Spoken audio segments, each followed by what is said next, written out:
What's going on, y'all? This is Gregory Joseph. You can catch me on Twitter at itsgreg72.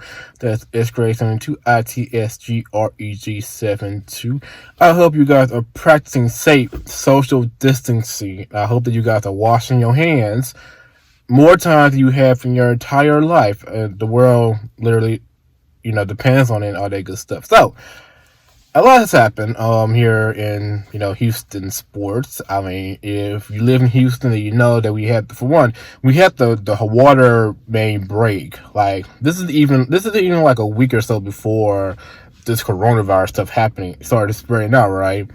Also, because of the coronavirus, we had the Houston rodeo shut down. So obviously, a lot of people was in their fields, rightfully so, because a lot of people had spent their hard-earned cash depending on the rodeo, if only for the rodeo to be canceled. That part I understand. That part I get. And of course now we get to the Houston Texans now. Astros and the Rockets, season got suspended, obviously, because of what happened with Rudy Gobert in the NBA and baseball, because, it's the right thing to do, considering everything that's going on elsewhere. Now the Houston Texans are technically still in season. They're in the off season. Like most of the decisions they made can be made over the phone and Skype and Zoom and GoToMeeting.com, which is why they did not push back their start. The only thing they cannot do that as easily right now is the physical when teams make trades or they sign players.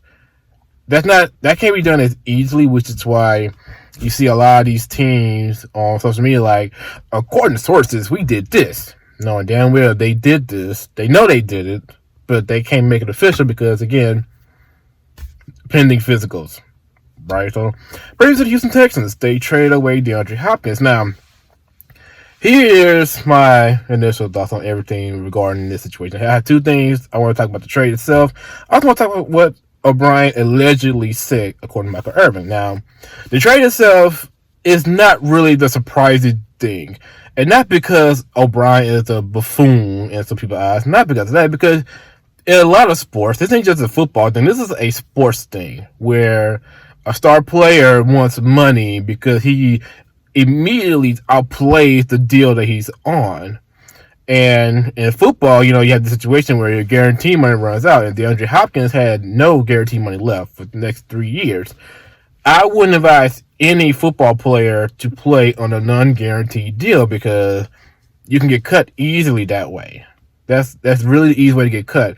So I don't mind DeAndre Hopkins getting cut. And also, I don't mind the Texans for saying, hey, look, we got to pay Watson, we got to pay Tunsil. We're not going to have, and actually someone that I respect actually made this point, you don't want to tie so much money into 3 spots. You got 49 other spots to fill. That part, understood. I'm not even tripping about that part. That's just what it is. That's the business side. Sometimes business side of the deal isn't pretty. It happens. So I'm not offended at the idea that the Texans thought that you should trade DeAndre Hopkins. Because that happens anyway. That it happens a lot. That does happen more than people realize. Same thing while Clowney, I didn't feel offended when Clowney was traded. Because, again, dude wants his money. Dude fucking got to play this deal. And the teams are not going to, have 3 positions taking up the majority of their cap space. Understood. That part I hear you. I hear you in that part. The return that DeAndre Hopkins got is the one that's being questioned. And it's confusing as hell to me because, for one, DeAndre Hopkins is regarded like the best receiver in the game, right? This is above. I mean, yeah, some people want to pick Odell. Some people want to pick Julio Jones over Hopkins, which aren't bad choices, by the way. I mean, it was Antonio Brown for a lot of people until, he went batshit crazy. But, again, not crazy to say that Odell or Julio Jones or Antonio Brown is better than Hopkins, but you had Hopkins in your top 4, top 3 for most people. Hell, some people top 2, and from people like myself, top 1. So you think about what the Texans traded for him. They got for him. They got a 4th round pick for DeAndre Hopkins and a David Johnson, not 2011 or 2012 David Johnson, a David Johnson who basically spent the last couple of seasons not playing because of injury, and he's a running back that's injured. That is the part that is confusing to a lot of people. Understood. I don't know what David Johnson has left. Also, his contract is like massive. That is a steep contract. And the fact that the Texans are willing to pay all of it is also confusing as hell to me personally. If you are trying to operate under a situation where you want to save money but you want to make some improvements, what the hell you guys are doing? I have no... What is this bigger picture? And I think that here's two things can be true, right? Yes, this move can be part of a larger goal in mind. Down, 2, 3, 4 years down the road. That part is true. The problem becomes when people are starting to lose faith in the vision. Right? That's where the problem comes in. And this is where we're at with Bill OBrien. We already had questions about Bill OBrien, the head coach. Now we got Bill OBrien, the general manager. And don't get me wrong. The Thompson trade is what it is. You need a left tackle. You really going to find one in the draft. If there is one in the draft, you have to trade up 2 first to go get this man any damn way. So might as well get someone that's established. I'm not tripping about the Thompson trade at all. That's the one trade I will not trip over because that is the price of doing business. Especially if you want to protect your star quarterback. I'm not tripping about that part. I'm good with that. That's normal. That's good. It's what it is. Now, if you, again, outside of that, what's the contingency plan? And people don't have the faith, and it's fair. This part is fair. I think this is the part that's fair. Now, not a lot of people are upset at the quote-unquote outrage towards Bill OBrien, but it's like at the same time, these things with Bill OBrien starts adding up, and this is beyond. This is going back to Penn State. These things starts to add up with Bill OBrien, and so yeah, it's not a surprise when you hear people really don't like Bill OBrien. I mean, they call him the teapot because his temperament is not really the best. We all seen that video of him arguing with Tom Brady. We've seen that video before. We've seen the reports about him and Brock Osweiler having an argument over I think it was the last week 17 of the year that Osweiler was here. Yeah, they had an argument. And if it wasn't for that argument, who knows that Brock Osweiler is still the quarterback of the Texans? That part kind of concerns me a bit, if we'll be honest here. That part does concern me a little bit. So, no, seriously. If all it took to get Brock Osweiler, again, this is Brock Osweiler who people thought was the best quarterback available at the time. And for a moment, he did look like the best quarterback that was open on the market, at least for 2 seconds. It took me that first drive of that preseason to be like, oh, damn, we done fucked up badly. Damn. Anyways, that's not the point. The point is, if Osweiler agreeing with Bill OBrien, it was all it took to keep Osweiler to trade him. Not really the good feeling. Not really happy about the fact that is what it took for Osweiler to get Osweiler out of the paint. Not really encouraged by that. Because now we're gonna look at all these players that we're deeming sorry, like, hey, go pick up Bill OBrien so you can get traded. And we get better, hopefully. Right? That's not really a good thing. So, anyways, well, so this is the thing with Bill OBrien. Now we have this thing with his track record. And, people put on social media about, his track record of players that was here, that was gone. And again, I mentioned Brock Osweiler intentionally because what I wanted to show people is that my problem with Bill OBrien isn't so much of a racist thing. I don't think Bill OBrien is racist. I highly doubt that, right? And and like that. Bill OBrien has said nothing to me that said that he is a racist. Now, his ego, that's a different conversation in itself, right? And I get the common theme here. OBrien don't like guys that doesn't come to practice. That's the theme right now. Deontay Foreman, Clowney. Now we got Hopkins, because apparently that was part of O'Brien's issue with DeAndre Hopkins. Now, if you wanted to start this precedent, this culture of, hey, we want guys that practice here, what the hell was this year one? Or was it always here, and now we just have to take notice, right? That's a fair point, in my opinion. Anyways, so if let's just go with this meeting, because what Michael Irvin said. Now, if O'Brien main beef with Hopkins was that Hopkins is a bit of a diva that doesn't want to come to practice, that practices when he pleases, that's fair. And especially if it caused other guys that should be practicing to not practice, fair point. I can't argue with that. That's fair. As a head coach, you should want your guys to practice to set an example. That part I'm good with. That part I'm good. And it's sad when it took this for me to find out that Deandre Hopkins has kids. I'm pretty sure that Hopkins never mentioned his kids for a reason, right? That's none of my business. Nobody's business.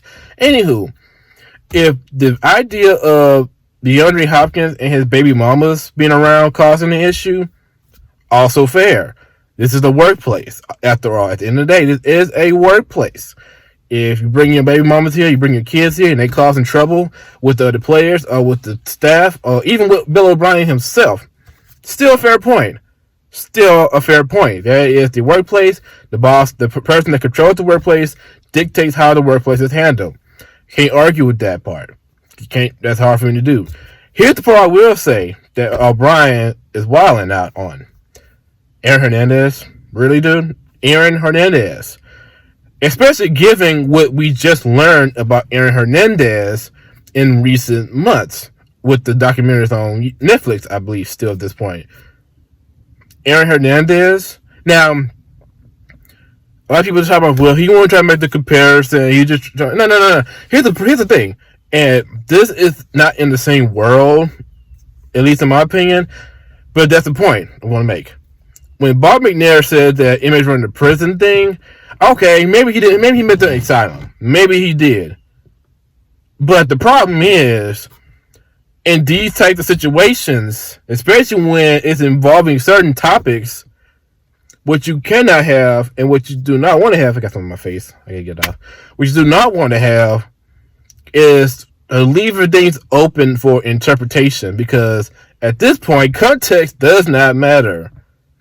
There is no room for, no, I meant this. No. I would love for Bill OBrien to come to the stand and tell us what the hell he was thinking when he said Aaron Hernandez, assuming that is true. And I have to assume that it's true. Assuming that it's true. DeAndre Hopkins didn't even deny it. He just didn't want the fact that people know about his baby mamas out on these streets. But in regards to Aaron Hernandez, I want to know what Bill OBrien's mindset was. What was he thinking? What was his point that he was trying to ultimately make? Because, as far as we know, Hopkins is clean within the law, within NFL PR wise. He is clean. He is good.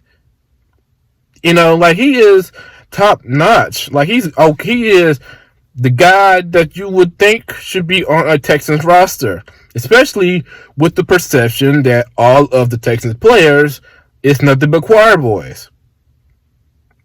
You should think that he will be part of, a good guy. So why are we doing Aaron Hernandez? Was Randy Moss not a good example? Like, I'm dead serious, because Bill OBrien's time with the Patriots. Was Randy Moss not a good example? I don't know who else I can bring up, honestly, outside of that. But Aaron Hernandez, that's the part that's confusing as hell to me. Like, what I would love for Bill OBrien to come up to the stand and give us what the hell he meant about that. Because, again, now, as I mentioned before, OBrien has a little bit of a track record going on right now. And it's not a positive one right now. It's not. It's really not. It's not a good track record. Your reputation precedes you. And it's one thing for former players to come out, and yes, I get it. Some of the players that came out, like Jalen Strong, Braxton Miller, some of the guys couldn't cut it, and for that reason, is no longer in the NFL. That's one. Okay, I get that part, but I'm not going to discredit them because of how the NFL careers went. There is some validity into what they're saying, as in the fact that they were actually in the locker room. So then you have Jeff Schwartz, who don't have any, from my knowledge, don't have any Texans connection. Don't even have any Patriots connections as far as I'm concerned. These, again, I don't know the player like that. He met the player. I think he's with the Giants all these years.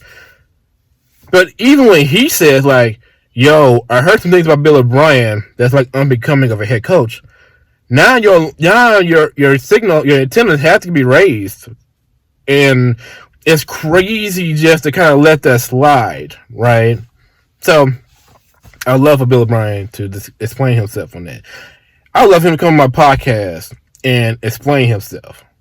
Because no, seriously, I will give him the open, and I'll do it for anybody, but again, Brian don't know who the hell I am. And as far as we know, Brian don't like being questioned, about what he does. He don't like being questioned, and again, it's a track record. It's proven. It's like you talk about me, it's like anybody. He don't like he. Put it like this. And this is also something that I think that can't be ignored. The comments about Aaron Hernandez come out, and then like 10 minutes later, all of a sudden, Deandre Hopkins won $18 $20 million. That's why we traded him. Dog, that's something you put after you actually traded him, like 2 days ago. Like the day that you traded DeAndre Hopkins, that's when you leaked that story out that he won $18 $20 million. Which is actually reasonable for DeAndre Hopkins because he's that damn good. But I get it. Relative to the Texans cap space looking like, I get why they didn't want to pay him that money. But still, that is the point where you leaked that out. Not when he made comments about comments about Aaron Hernandez come out makes you look like more of a douchebag than people already think you are. Come on, dog. You're telling yourself. The game is played. Did I hear somebody from the door? The game is played, man. Anywho, Bill OBrien, hope you come out and give us, what your explanations are. Hope so. We'll see. But anyway, this is Gregory Joseph. It's Greg72. It's Greg72. It's my Twitter handle, ITSGREG72. Well, you should see it about on the screen anyways, how to spell it out. If you have any opinion, agreement, disagreement, something that I did not mention before, put it in the comment section below, and we can have a conversation. But anyway, thank you guys for checking out this video, and as always, please wash your damn hands. Seriously, wash your hands.